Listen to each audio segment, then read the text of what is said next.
Hey, North Tustin homeowners. Hi, welcome to your homeowners report just for the 92705 single family residence report east of the 55. This only includes properties east of the 55, just so you kind of know, because we know that the other side of the 55 is now the city of Santa Ana. And so we're going to not include those guys. So let's kind of get right into it. So just a reminder, guys, Monday, February 14th is Valentine's Day. This is a reminder. You're welcome. Okay. All right. We're going to talk about some price data. We're going to talk about some sales data, and we're going to talk about predictions going into February 2022. Of course, if you want to stay up to date, you want to get these reports. We do these videos once a month, every single month, so that you can be notified or be aware of just what's going on. Sometimes there's nothing going on, but you can be aware of what's going on, things to watch out for, and stuff like that in the marketplace to know how your house is being affected in the 92705 area. And if that's the case, go ahead and hit the subscribe button. That way you can get notified. Hit that little bell icon too. That way it sends you an automatic notification. All right, so let's talk about some price data here. So we do a 5-month history because we're just kind of just keeping it out for any recent trends that stand out to us and see what's going on. And we can see a great trend happening right now, but we do median and average, and I'll tell you why, because I know my my mathematician friends are going, oh, why are you doing an average, right? But there's just not enough data to get a good reflection of a good median at this point in time because numbers are so low. So just bear with me on that. But we use it as a cross-reference too to kind of really see, hey, is there anything wonky one way or the other? Well, here, we can use that as a reference. Anyways, 5 months. So if we look at January 2022, we ended up with a median of 1,000,005. 1,000,005. That's the median. And if you see that as a trend, there's been a trend going up as far as the median goes. And same thing with the average. The average has been hovering around 1,000,004, 1,000,005. Average just went up to 1,707. So that's a good thing. That's a good sign for 92705 single family residence, because there was a few months ago, prior months to what we're showing on the screen here, where those numbers were actually dipping down. But now as we're going into the new year, yeah, I think we're bringing those numbers back up and looking good. Let's talk about the sold percentage of list price versus, sold price versus list price, right? So in other words, how much more are people paying for your house when you list your house for sale, or less sometimes. But in this case, right now in January, people were paying 103.8% of your list price, right? So in other words, 3.8% above what your original list price is. And this is a great indicator, because what it means is that people are accurately listing their homes. They're putting the right price on their home, because believe it or not, there are expireds happening right now. Can you believe it? We're in a hot real estate market and homes are expiring. Well, it's probably because they're putting way too high of a price on that home. Or there's something wrong with it or something like that. But mostly it's going to be way too high of a price, thinking, well, it's just a hot market. Let's just throw it as high as we can and, see if we get lucky. But those are expiring. But if you price it correctly, you're going to get people who are really interested. And now you're going to have kind of people fighting a little bit to get you to that point where they're paying you 3.8% more than what you're asking. So that is a good thing. Price per square footage. Again, we're looking at a trend here. We see a trend where it's going up. We're at 508 back in September, and price per square footage, we're at $618 per square foot. So a good benchmark, just to kind of say, hey, gosh, what might my single family resident house in the 92705 area go for? Don't use it as a solid, but it's just kind of a good starting point, because there's a lot of other factors involved, right? We're talking about condition, we're talking about location, amenities, and things that you have that appeal to people and don't appeal to people. So all these factors we take into consideration, but a good starting point to kind of just, let's tinker with that number, okay? Again, if you want to get the information, make sure you subscribe to the channel and hit that bell notification. New listings coming into the marketplace. So this is it's just been low. So if we take a look at the 92705 east of the 55 freeway, for single-family residents, there are 7,836 single-family residents in that zip code, east of the 55. There's 9 condos, for whatever it's worth. But if you're one of the condo owners, and just reach out to us, we'll kind of help you out and let you know what these numbers look like for you too. But 7,836 homes, and only 17 new came on the market in January. 17. Now, that's more than some of the other areas. Tustin and Tustin Ranch numbers are really, really low as far as the number of homes coming into the marketplace. It's still low, but it's still only 0.2%. It's not even a full 1% of the available inventory coming onto the marketplace. It's 0.2%. Crazy, crazy, crazy low, right? So that's good because it keeps the competition for you low. Okay, so you don't have to worry so much about the competition. Days on market. Now, this is something interesting. This is interesting. I've seen this kind of happening a little bit, even in some of the other areas where days on market are starting to go up. Now, a lot of that has to do with the holidays. Okay, so if you put your house on the market in December or something like that, or even late November, you're going, gosh, how come nobody's banging down my doors? Well, it's holidays. The only people who are out there looking are really, really, really serious. Now, with that being said, it's kind of tongue-in-cheek because you go, well, wait a minute. There's only 17 new homes that came on the market, and out of 17 new homes, there's 200 buyers looking in the area. You think that they would still be out there fighting for it?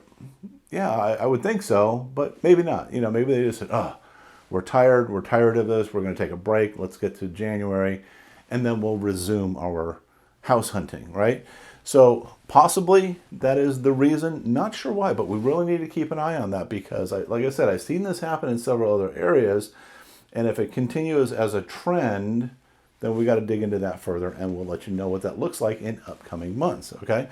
Closed sales in January, we had 18 closed sales out of 7,836 homes. Still very, very, very low, but 18 homes, we have more homes that are closing than what's coming into the market. So we had 17 new and we had 18 closed. It's not a big difference, but still it's more closing than what's coming on the market. So take that into consideration, and you can scroll back and forth on these slides to kind of look at the numbers for the other months and things like that too. So still really, really low. Again, that's good. Good for you as a homeowner in 92705 months supply. So this is basically, it says if you took every single home in 92705 single family residence, and going forward from this point right now on, you put no new homes on the market. Nothing, not another listing. How long would it take to sell these homes? And right now we're at 0.9 months, roughly translates to about 27 days. Okay, so that's pretty darn quick. It's not as fast as some of the other Tustin Ranch area and stuff like that, but it's darn quick, 27 days. Okay, and then we got active listings. So at the end of January, we had 25 active listings. So again, not a whole lot to choose from. 25 is like, okay, well, there's something there, but still relatively small for when you have a lot of buyers who are looking in any particular area, and it's good for you again because of competition, lack of competition. We've added this slide, the foreclosure slide. We brought this back in because there's some interesting dynamics happening right now with the foreclosures. We had the moratorium come to an end in September, and in the end, when they came to an end, a lot of lenders started really ramping up their foreclosures. And let's take a look at it. So 92705. So first of all, what we're talking about, we got two columns here. We got notice of default and notice of trustee sale. Notice of default is that 90-day notice. So the lender sends you a letter. It says here's a notice of default. You are behind on your mortgage. They record this with the county, so it is an official document that starts a clock. they have to wait 90 days before they can actually take the next step, which is a notice of trustee sale. Notice of trustee sale says, fine, you didn't catch up on your mortgage, you didn't bring things current, your home will be sold on this date, right? And it's usually 3 weeks, give or take, or well, it has to be at least 21 days, but it's usually right around that, from what I've seen, that they go, fine, selling it at auction. Okay, so when we look at that, excuse me, very, very interesting. For all these months, zero notice of defaults. Yet, we have notice of trustee sales. Okay, so if you don't have notice of defaults, where's the notice of trustee sales coming from? Well, let's take a look at the county numbers. So the county numbers, you go 53 and then 120 notice of trustee sales. More trustee sales than defaults. More trustee, every single one. There's more notice of trustee sales than there are defaults. And I've been doing this since 1997, and I can't tell you that I ever recall seeing this. It might have happened in 2008, but I don't recall if that happened or not, but I'm not sure that it did. And the reason is because this is what I think is happening, is that we have pent-up demand, if you will, by these lenders. So even though there was a foreclosure moratorium in place that says that you can't foreclose on people, they can still record a notice of default. And that notice of default, technically doesn't expire really, because if you're in default, you're still in default, okay? And so now they file a notice of default, and then they, once the moratorium has lifted, now they can go file a notice of trustee sale. So what you've got here is you've got all these notice of trustee sales that exceed the current notice of default filings that are probably coming back from the last 12 months, okay? So it's probably just a scenario of these lenders playing catch up. And if that's the case, probably not a big deal to worry about. However, if this trend continues, and we'll be watching it for you, like I said, subscribe, hit the bell, you'll get notified every month we do this. We'll keep up on this. We'll let you know what that trend continues to look like. If it continues in this pattern, then we've got a whole different ball of wax that we are dealing with. That is just not a good thing. So pay attention, watch that. This is something to keep an eye out on moving forward, okay? All right, so then, foreclosures. The hardest hit cities right now, just for whatever it's worth, Garden Grove, Fullerton, Fountain Valley, and Laguna Beach, if you can believe that. So that's what's going on there. And then we're going to get into some housing predictions for 92705. But first, hey, look.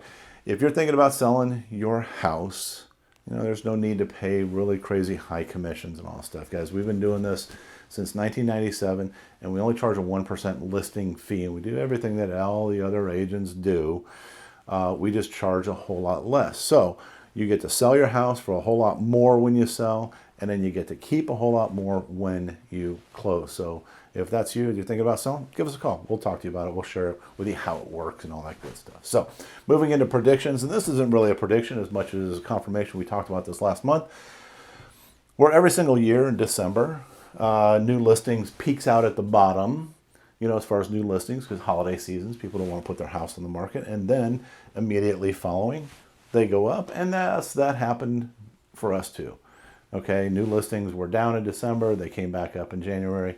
More of a confirmation than anything else. So, but when I'm looking at things for kind of going, okay, where's the market going to go? I look at stuff, I see articles all the time, that talk about a variety of things. And this is one of them. It says national debt hits $30 trillion. This just came out, what, day or two ago.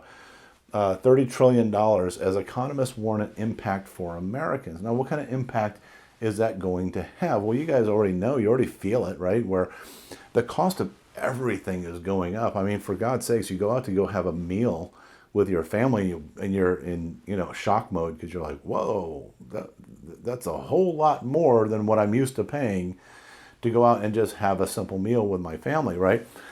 And this is the case in everything. Cars, way expensive right now. A lot of other things. Everything is just so expensive. So now when people are sitting there trying to go, well, gosh, I need to buy a house. I want to buy a house. But boy, we can't afford much more of a house because everything else is costing us so much money. What does that do? How does that impact the housing market? And it could have that effect where fewer and fewer buyers are in the buyer pool, and it brings down, the housing market, or increases competition, new listings on the market, taking longer to sell, all that stuff. So this could be a factor. And then, of course, we had this doozy come out today. Oh, man, we don't need this. U.S. troops to deploy to Eastern Europe and Ukraine crisis. Really? Do we need to get involved in that? That's the last thing that we need right now, right? So what is that going to do? And I know people have different perspectives of, economically, how us being involved in these conflicts around the world, potentially help the economy, help our economy. But I tell you what, no, war or battle or fighting or anything like that ever, in my opinion, is a benefit of any kind. And with Russia, okay, so now is this going to affect consumer confidence, where they're going to go, man, are we going to have a war with Russia? Okay, we're there, showing our support for NATO, but are we going to get involved in a war with Russia? Boy, maybe I just better hold back on things to see where this is going to go, right? So consumer confidence, that can affect us and in our housing market, right? And then we've got, let's see, yeah. And then you got, there's tons of articles like this talking about rates going higher, 3.75% last week. That was January 24th, and mortgage rates headed higher for February. And interest rates, February rates rise, February 1st, right? Prediction, California housing market will cool in 2022. And it's important to understand these articles, that they're there, not from a standpoint of, are they accurate? Are they correct? Because rates could come right back down, right? They could come back down. But what it does is it creates a perception in a buyer's mind that they're going, wow, rates are going up. Ugh, I don't know. Again, questioning, should I go ahead and buy? The market's cooling down in 2022. Should I buy? Are we at the peak? I don't want to buy at the peak. I want to buy at the bottom, right? So it could affect where the market goes. Again, we have such low inventory right now. It is crazy how low our inventory is, that these things won't affect us immediately, but we just need to kind of stay aware of the psychology behind what people are seeing. And then you've got stuff like this, corporate investors remain bullish on the real estate market. And what this is saying is that there's big, investment companies that they are buying huge portions of these major metropolitan areas. And in some cases, they're saying 30, 40. I think in part of it, they said 47% in one area was owned by these big major investment companies that are now holding and renting out those properties, right? And what that does is it takes out all those properties, 47% of all the properties in a community, takes it out of the sales cycle, right? Because people buy and they sell, right? Sometimes they buy a house and they hang on to it for 3 years. Sometimes they hang on to it for 30 years. It doesn't matter. Eventually, that house gets resold, right? And it keeps moving that money around. But now when one big entity grabs onto that and holds it, and, they're taking all that money, that rental income and everything, good for them. Wish I would have thought of it. But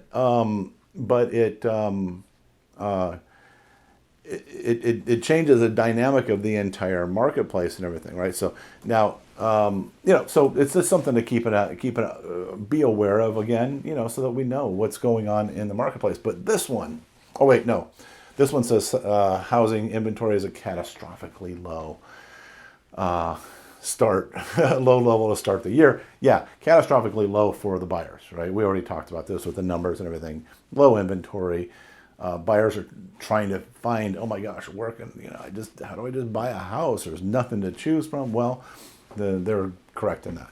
But this beauty right here, SB9, holy smokes. And people in 92705, you know what? Primarily single family residents. Like I said, and it's not here, but 9 condos in 92705 east of the 55 freeway, right? So if we only have 9 condos, a single family residence, what this SB9 says, and it went into effect January 1st, this says that there's no restriction on a single family lot being developed into 4 units. So essentially what it says is you can take any single family resident lot, just a lot that has a house on it, any one, split it into 2 lots, and put 2 units on each lot. That's what it says. And there's nothing that the city, the state, or the county can do, or city, county, or state can do about it. That is just the law now. Okay? And the idea is to help solve the housing crisis. Now, look, I'm sympathetic to people who are, struggling with housing. But in my opinion, this does not solve a housing crisis problem. In fact, in my opinion, what it does is it destroys neighborhoods. Because what's going to happen, I guarantee you, we're going to see it, is that somebody's going to have a house and they're going to sit there and go, gosh, well, I got this house. Why don't I'll just scrape it, turn it into 2 lots. I'll put 4 units. I'll put 2 units on each one, right? So a total of 4 units. And now what we have is we have a situation where you've got, the typical high density issues. Imagine this in your own neighborhood where you're at right now, where you got high density issues now, where you got people who are renting these units. And if you have several people throughout the neighborhood do that, or you have an investor come in and buy, grandma's house, grandma passed away and the house is in need of repair. And instead of rehabbing that house, they do the same thing. So now what you're going to have is you're going to have these little high density developments throughout neighborhoods, and it's going to change the whole dynamic of the neighborhood. Because look, I'm just being honest, and I know you're the perfect renter if you're watching this and you're going to get bothered by this, but the reality is a lot of renters, they don't have the same pride of ownership that a homeowner has. They just don't. It's not theirs. They're not going to invest the money to keep it up and maintain it and take care of it. Right? And so if that's the case, then that's going to affect the area, and it could bring values down, but and this is going to be over time, of course, but at this point in time, there's nothing we can do about it. It is what it is. It's there. SB9 in effect January 1st, 2022. So if you see a house being demolished, watch. See if they put 2 different pads on there, 2 or 4 different pads on there for 4 units on that neighborhood, and then you'll say, "Oh my gosh, he was right." But I hope I'm wrong. I hope nobody does it, okay? Because I really don't believe. The solution to this is, there's a lot of land that is owned by, maybe the county or maybe the state or even the federal government. You're worried about creating high density housing, affordable high density housing for people who are struggling. Use that land and build it. But no, they want to build it in our neighborhood. So frustrating to me. It does not make sense to me. So anyways, guys, if you have questions, you're thinking about selling, buying, whatever, real estate wise, you got comments, feel free to call, text me, whatever. Put comments down in the comment section below if you have thoughts or opinions about what we just talked about. And you know what? There's a great video popping up here on the screen right now. Go ahead and check that one out as well. Take care.